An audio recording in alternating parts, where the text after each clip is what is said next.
여러분 안녕하십니까? 최병환 장로입니다. 기승을 부리는 무더위도 이제 얼마 있지 않으면 또 역사 속으로 파묻혀 가요. 오늘 빗방울이 몇 방울 이렇게 떨어졌는데 갑자기 시원해지는 거예요. 어디서 비가 많이 온 것 같아요, 소나기가. 그러다가 오후 한 3시쯤 되니까 다시 더워졌어요. 제가 일하고 있는 곳은 해발 800 정도 되기 때문에 거기는 시원합니다. 그래서 오늘은 할 일을 조금 빨리 마쳐서 일찍 하산을 해서 집에 내려왔는데 아이고 여기는 엄청 후덥지근하고 덥더라고요. 거기하고 여기하고 차이가 해발 차이가 한 309도 정도 납니다. 그러니까 차이가 많이 나더라고요. 여러분 여름 갈 때까지 건강 관리 잘 하십시오. 잘못하면 쓰러져요. 노년에 있는 분들은 낮에는 절대로 밖에 나오지 마십시오. 제가 쓰러질 뻔했어요. 갑자기 비틀비틀해서 아주 혼이 났습니다. 이제 하나님의 말씀을 봅니다. 마태복음 19장 16절로 22절. 어떤 사람이 죽게 와서 가로되 선생님이여 내가 무슨 선한 일을 하여야 영생을 얻으리이까? 예수께서 가라사대 어찌하여 선한 일을 내게 묻느냐? 선한 이는 오직 한 분이시니라. 내가 생명에 들어가려면 계명을 지키라. 가로되 어느 계명이 오니까? 예수께서 가라사대 살인하지 말라, 간음하지 말라, 도적질하지 말라, 거짓 증거하지 말라, 내 부모를 공경하라, 내 이웃을 내 몸과 같이 사랑하라 하신 것이니라. 그 청년이 가로되 이 모든 것을 내가 지켰사오니 아직도 무엇이 부족하니까? 예수께서 가라사대 내가 온전하고자 할진대 가서 내 소유를 팔아 가난한 자들을 주라. 그리하면 하늘에서 보화가 내게 있으리라. 그리고 와서 나를 쫓으라 하시니 그 청년이 재물이 많음으로 이 말씀을 듣고 근심하며 가니라 그랬어요. 이제 기도하고 말씀을 듣습니다. 하나님의 은혜를 감사합니다. 주님을 찾아온 젊은 청년의 모습을 우리가 보면서 아직도 믿음이 어린아이 같아서 영생의 문제를 가지고 근심하며 걱정하는 그런 어리석은 성도들이 있는 줄 압니다. 주님께 부름받아 예수 그리스도를 믿었으면 이제는 땅에 속한 자가 아니고 하늘에 속한 자임을 알고 하나님 앞에 감사하며 살 수 있는 그런 실력 있는 믿음의 성도들이 되어질 수 있도록 은혜를 주시고 오늘 주시는 이 말씀 속에 감추어진 비밀을 우리로 깨닫게 하사 어둡고 혼돈된 이 세상에 빛이 되어 살게 해 주옵소서. 죄악으로 썩어져가는 이 세상 우리가 주 안에서 소금 되어서 방부제의 사명을 감당하며 살게 하여 주옵기를 원합니다. 이 나라 이 민족 불쌍히 여겨주시고 정치하는 인간들의 모습을 볼 때에 어리석기 짝이 없습니다. 인생의 호흡은 코에 있나니 수에 칠 가치가 없다 하신 하나님의 말씀을 모르기에 그들은 세상에서 어떻게 하면 잘못된 곳에서 교묘하게 빠져나갈까 하지만은 하나님은 불꽃 같은 눈초리로 보고 계신다는 사실을 깨닫고 잘못했으면 벌을 받고 회개하고 바로 서야 되는 줄 믿습니다. 이 나라가 기도로 복음으로 세워졌사오니 다시금 복음이 승리하여 나라가 바로 서고 음력교회들이 퇴출되는 그런 역사가 일어나게 하여 주옵기를 원합니다. 복음으로 통일되는 역사도 일어나게 하여 주시옵소서. 육신의 질병 때문에 근심하며 걱정하는 성도들에게 평안을 주시고 평강을 주시고 치유의 은사를 주어서 깨끗이 고침을 받아 주의 은혜 가운데 증거를 가진 믿음 가지고 남은 생애를 살아갈 때에 주님을 자랑하며 살아갈 수 있는 은혜를 더하여 주옵소서. 말씀 가운데 역사하여 영의 양식을 충만히 공급해 주실 줄 믿사옵고 예수님 이름으로 간구하옵나이다. 아멘.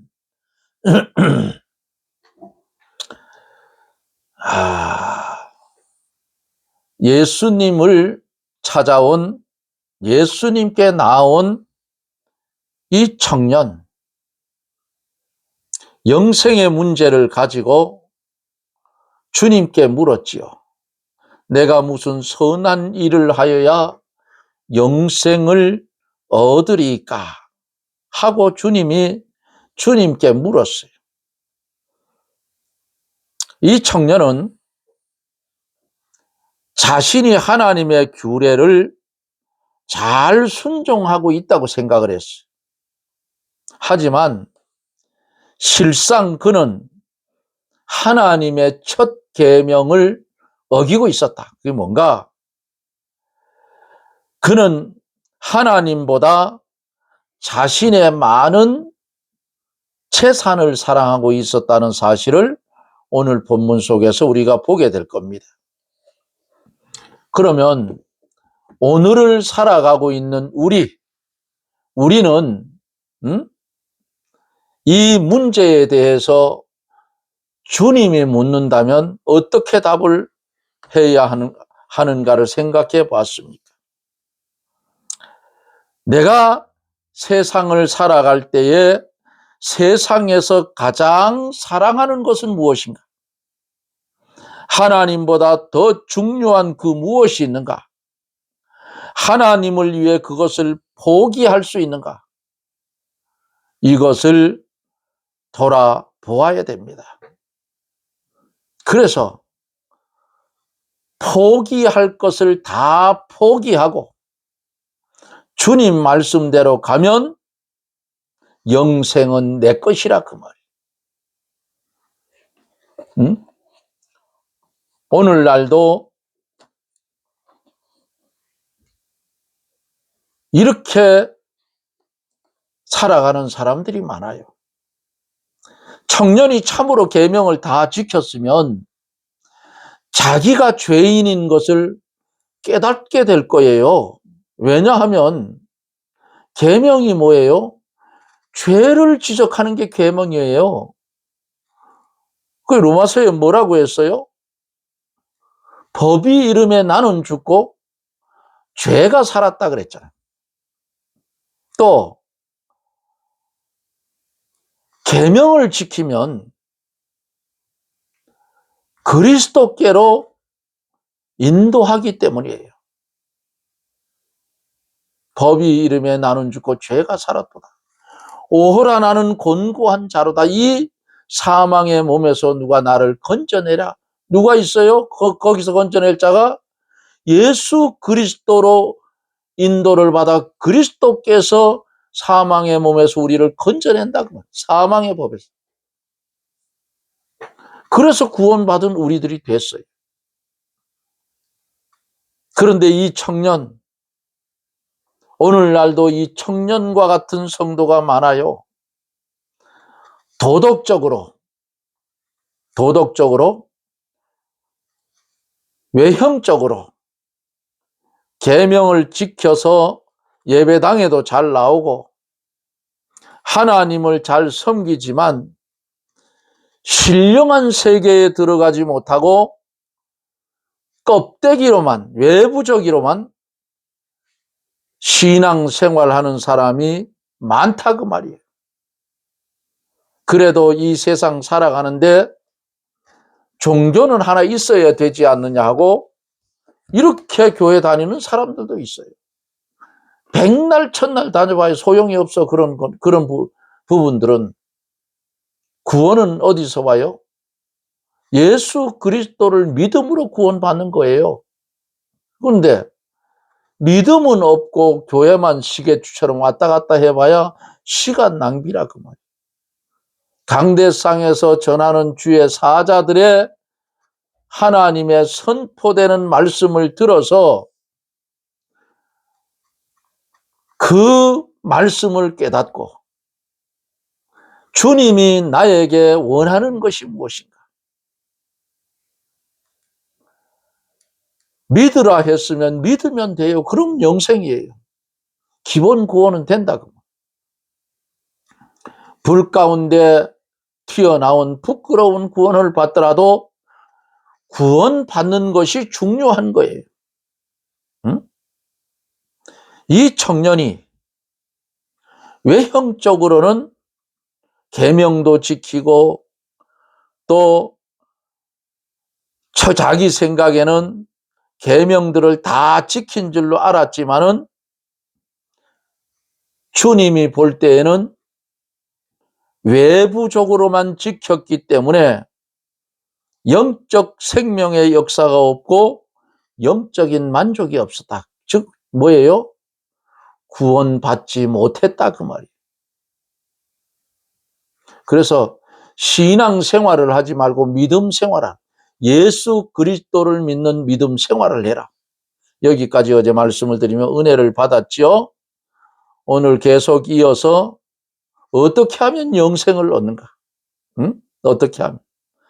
이 부자 청년이 찾아와서 선한 선생님이여, 어떻게 하면 구원을 얻겠느냐고 영생의 문제를 가지고 온 것 같이 오늘날 우리들도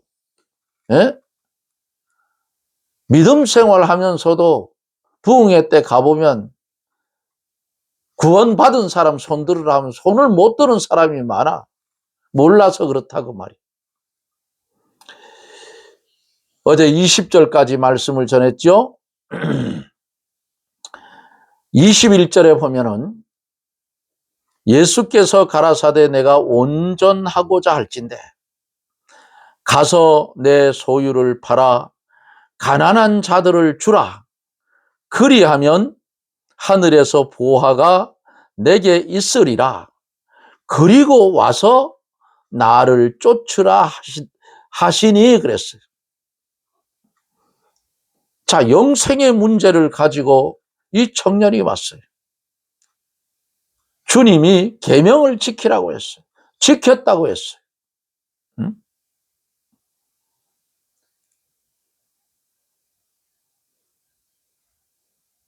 그런데 그것은 외형적인 거예요.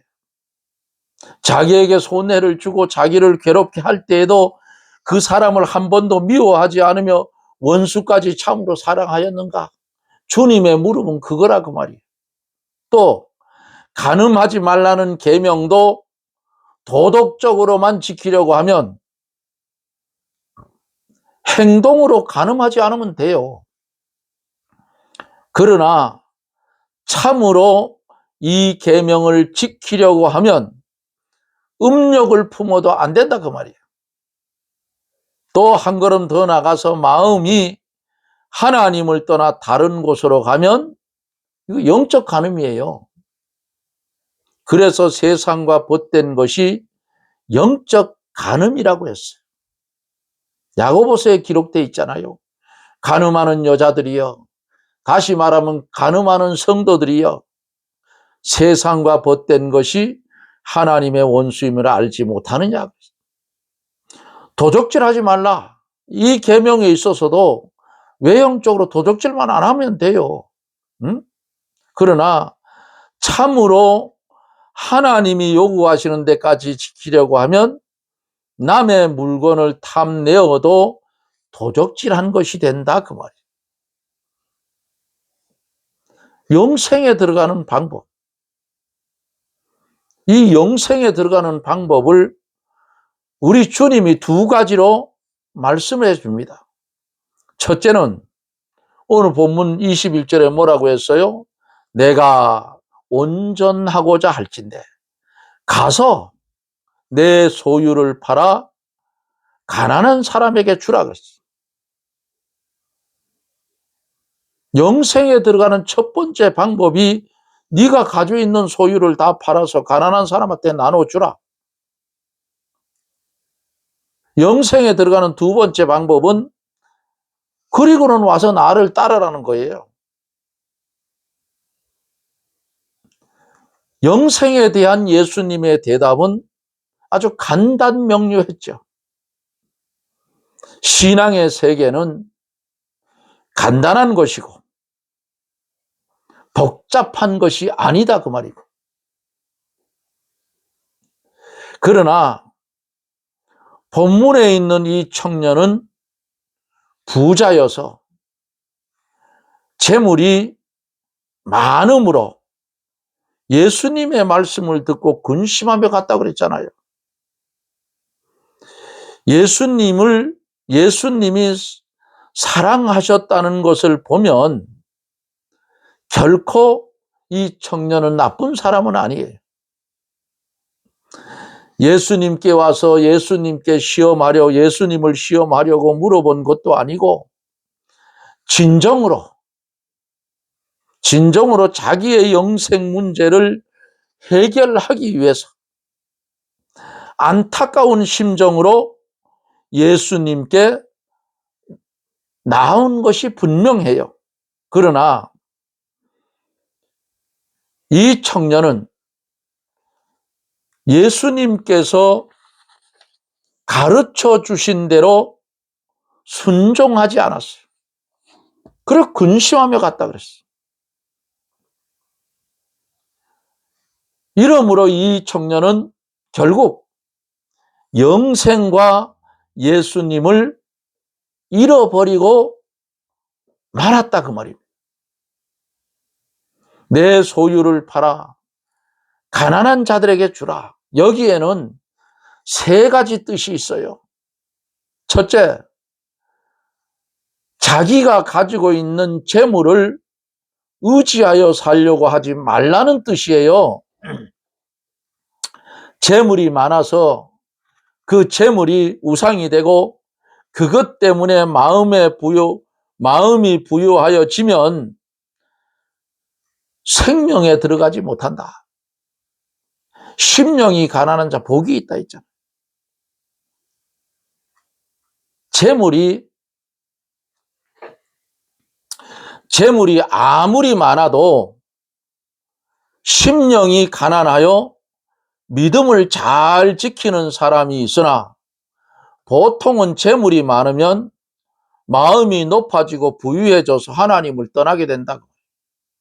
그러므로 성경은 정함이 없는 재물의 소망을 두지 말라 그랬어요. 이게 하나님의 말씀이에요. 다스리고 정복하라 했지. 거기에 정복당해 살지 말아라 그 말이에요. 응?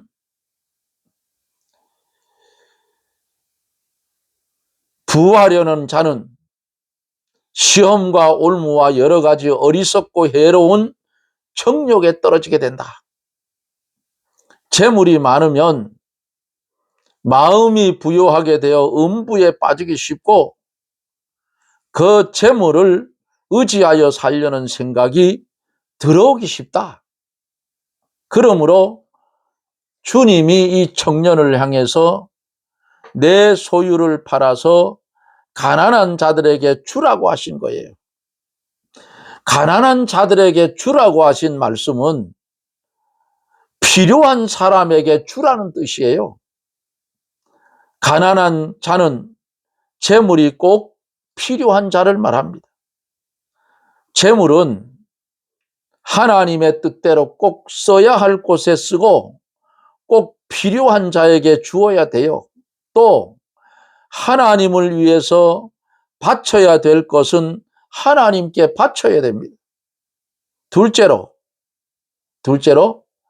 예수님을 따라가려면 집이나 형제나 자매나 부모나 자식이나 전토를 버려야 한다는 뜻이에요. 이렇게 모든 것을 버리고 예수님을 따라가는 자는 100배나 받고 영생을 상속한다고 마가복음 10장 29절에 말씀을 했어요. 실제는 버리지 않더라도 마음으로 다 버리고 다 포기하고 예수님만 따라가야 돼요. 제가 가끔씩 말씀드리죠. 믿음 생활 잘하는 가난한 사람이 어느 날 하나님의 축복을 받아, 물질의 축복을 받아 부자가 됐어. 그런데 부자가 되고 나니까 엉뚱한 일을 하기 시작했어. 하나님과 거리가 멀어져. 언제 내가 믿음 생활을 했는가 하고 이런 자가 됐어요. 그러면 그 사람에게 주어진 물질은 저주의 물질입니다. 그런데 부하게 살던 사람, 응?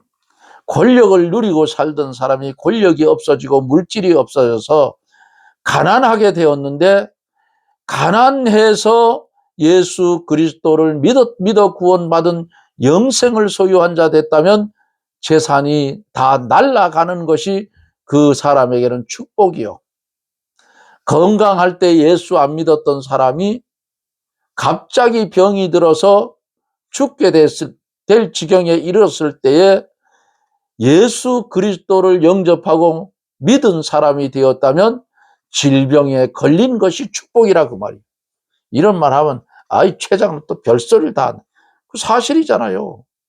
예수 안 믿고 병들어 죽어버리면 지옥인데, 병들어서 가만히 생각해 보니까 이제는 재산도 필요 없고 아무것도 필요 없어. 그런데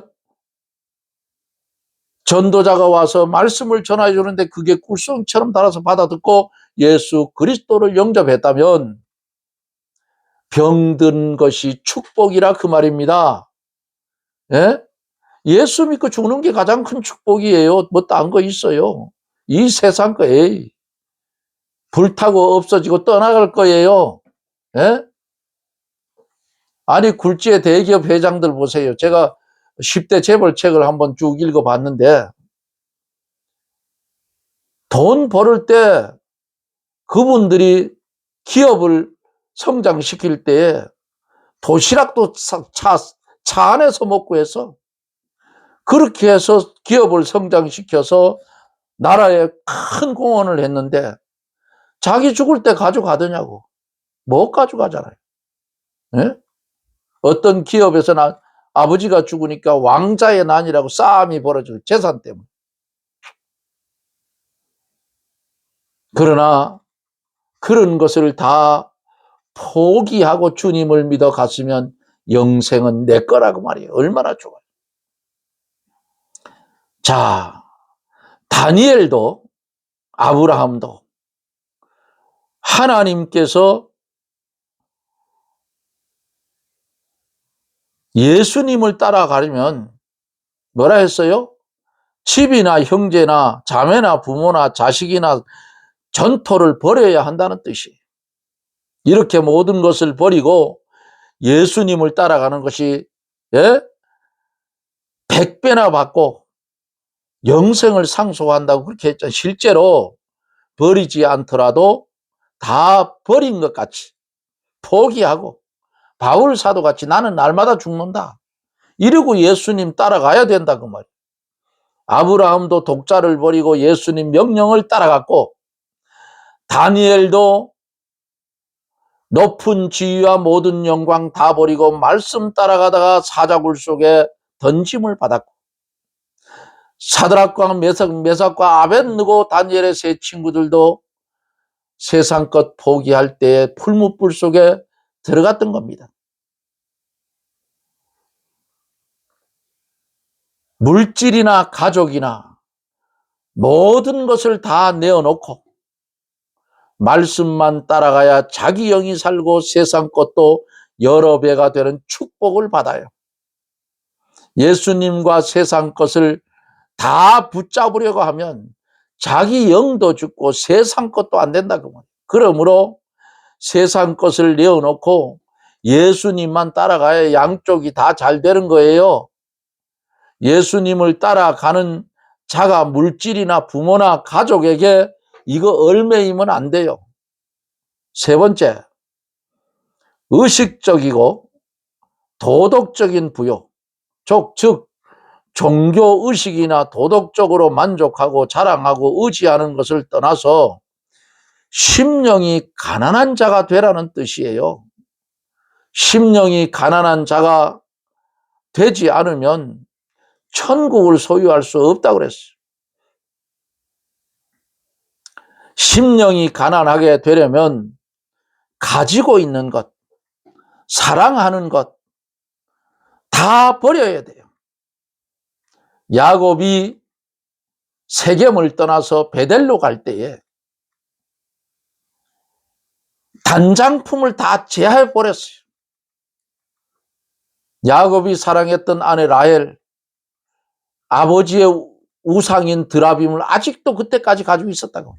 다 상수리 나무 아래 다 빼서 다 묻고 단장품을 다 제하고 깨끗한 심령으로 베델로 간 것입니다. 그러므로 의식적이고 도덕적인 부여, 종교의식이나 도덕적으로 만족하고 자랑하고 의지하는 걸 떠나 심령이 가난한 자가 되라는 뜻이라 그 말이에요.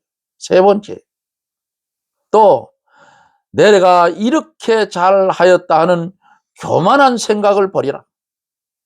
내가 한 것은 아무것도 없고 자랑할 것은 그리스도밖에 없는 줄로 알아야 돼요. 자존심이 있고 교만과 허영심이 있으면 이것은 심령이 가난한 자가 아닙니다. 하늘에서 보화가 내게 있으리라. 주를 위해 희생한 것은 하늘에 쌓은 보화가 된다 그 말이에요. 나를 쫓으라. 예수님을 따라가야 생명이 살아요. 예수님을 따라가려면 먼저 마음으로 예수님을 간절히 사모하고 찾아 나가야 합니다. 그 다음에는 중생한 영혼이 성령의 인도를 받아서 예수님을 따라가야 합니다. 그 다음에 몸이 예수님을 따라가야 하며 주님이 인도하시는 대로 어디든지 따라가야 합니다. 사랑하는 성도 여러분, 우리 심령 속에 성령이 감동을 시켜서 우리를 인도하고 있어요. 또 주님의 말씀이 우리를 인도하십니다. 우리가 범사의 말씀을 따라가고 하나님의 뜻을 바로 찾아 나아가는 것이 예수 그리스도를 쫓아가는 것이라 그 말이에요. 아버지 하나님께서 엘리야에게 그릿 시냇가로 가라 할 때에 그릿 시냇가로 갔고, 사렙다 과부에게로 가라 할 때에 사렙다 과부에게로 가는 것이 엘리야에 대한 하나님의 뜻이라 그 말이에요. 범사에 하나님의 뜻이 있어요. 하나님의 뜻대로 순종하는 사람이 되어야 예수님을 따라가는 사람입니다. 예수를 믿는다고 하면서도 자기 생각대로 나아가는 사람은 예수님을 따라가는 자가 아닙니다. 예수님이 인도하는 곳이면 손해가 나도 따라가고 십자가가 와도 따라가야 하는 거예요. 에? 이게 참된 성도의 모습이라. 하나님의 백성의 모습이요. 택함 받은 성도의 모습이라. 그런데 보세요. 22절에 어떻게 됐어요? 그 청년이 재물이 많음으로 이 말씀을 듣고 근심하며 가니라. 재물을 버리지 않고 예수님을 따라가려는 자는 마침내는 근심하며 돌아서게 돼요. 근심하며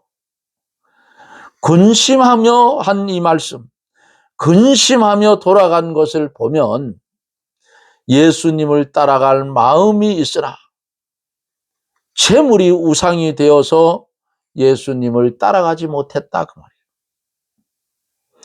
예수님이 생명의 빛을 비추시고 생명길을 밝히 가르쳐 주었잖아요. 그런데 마땅히 버릴 것을 버리지 못하여 다시 흑암으로 돌아가고 말았다 그 말입니다. 이 청년은 실패자의 길을 걸어갔다 그 말이에요. 주님은 오늘 우리에게 귀중한 말씀을 주었습니다. 영생에 들어가는 두 가지 방법. 뭐예요? 첫째는 이 청년을 향해서 소유를 팔아서 가난한 사람들에게 나누어 주라. 그리고 너는 나를 따르라. 둘째는 예수 그리스도를 따르라는 거였어요. 다시 말하면 세상 것 포기하고 하나님의 방편대로 따라와라 그거예요. 그런데 결론은 어떻게 돼요? 이 청년은 실패의 길을 갔더라 그 말이에요. 말씀을 들을 사랑하는 성도 여러분, 우리의 믿음의 길이 이 청년과 같으면 안 된다 그 말이에요. 아브라함에게, 엘리야에게,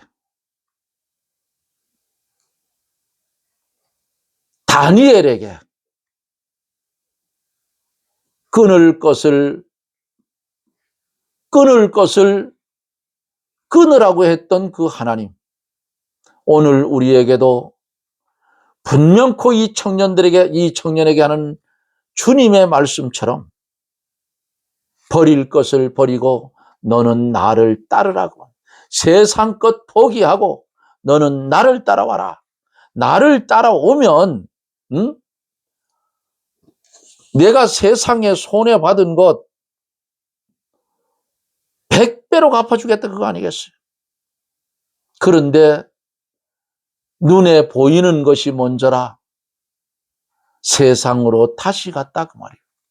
우리는 그렇게 가면 안 돼요. 이왕 예수를 믿어 구원받은 성도가 되었습니다. 다시 발걸음을 세상으로 옮기지 마세요.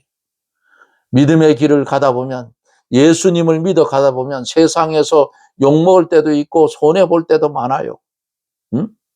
손해볼 때 많아요. 그런데 돌이켜보니까 손해가 아니더라 그 말이에요. 하나님이 채워줘요. 제가 사업을 하면서도, 조그만한 구멍가게를 하면서도 언제가 말씀드렸죠? 주일날은 철저하게 지켰습니다. 망해도 지키는 거예요. 그 다음 하나님 책임져요. 하나님은 욕먹는 하나님 아니야. 하나님은 우리 머리 꼭대기에 올라앉았어요. 그러니까 따라오라 하면 버리고 따라가십시오. 제자들에게 뭐라 해요? 고기를 낚는 어부가 되지 말고 사람을 낚는 어부가 되라. 너 날 따라오느라 다 버리고 따라갔잖아. 이거라고. 이게 신앙이에요. 네? 돌아볼 것도 없어. 그 다음은 하나님 책임져 줘요. 십자가가 오든 고난이 오든 뭐가 오든 우리는 주님 따라가는 것이 축복이요 영생입니다. 오늘 주신 말씀에 이 은혜의 축복이 우리의 평생토록 믿음의 길을 걸어가는 데에 천국으로 인도하는 축복의 말씀으로 임하여지고 이것을 아멘으로 받아들이는, 그래서 십자가의 길을 걸어가는 저나 여러분들이 되어지기를 예수님 이름으로 축원합니다. 아멘. 흑암 같은 세상에서 미련하고 둔하여 알지 못하는 우리에게 영생의 길에 대해서 두 가지로 알려주신 주님, 감사를 드립니다. 이제는 세상 것 포기하고 배설물로 여기고 주님만 닮아가며 따라가게 하여 주옵소서. 예수님 이름으로 간구하옵나이다. 아멘. 여러분 고맙습니다. 하루하루에 이어지는 삶이 때로는 힘들고 참 어려워요. 최 장로도 아침에 일찍 일어나서 아침 식사해서 먹고 그리고 일찍 제 일터로 갑니다. 오늘도 5시에 일어나서 이렇게 갔다가 왔는데 힘이 들어요. 나이도 있다 보니까 힘이 들고 날씨도 덥고 하니까 힘이 든데 그래도 감사한 것은 하나님이 20년 전보다는 그래도 건강하게 하여 주셔서 감당할 수 있으니 아버지 감사합니다 하고 가요. 이 생명 끝날 때까지 하나님 건강 유지 잘 시켜주셔서 종이 이 땅에서 해야 할 일이 기도하는 일이 있는데 그 일은 꼭 이루게 해달라고 매일 기도합니다. 여러분들도 이웃을 위해서, 가족을 위해서, 교회를 위해서, 나라를 위해서 기도하는 기도의 사람들이 되십시오. 저는 또 내일 방송 속에서 여러분들과 만납니다. 여러분 평안하십시오. 샬롬.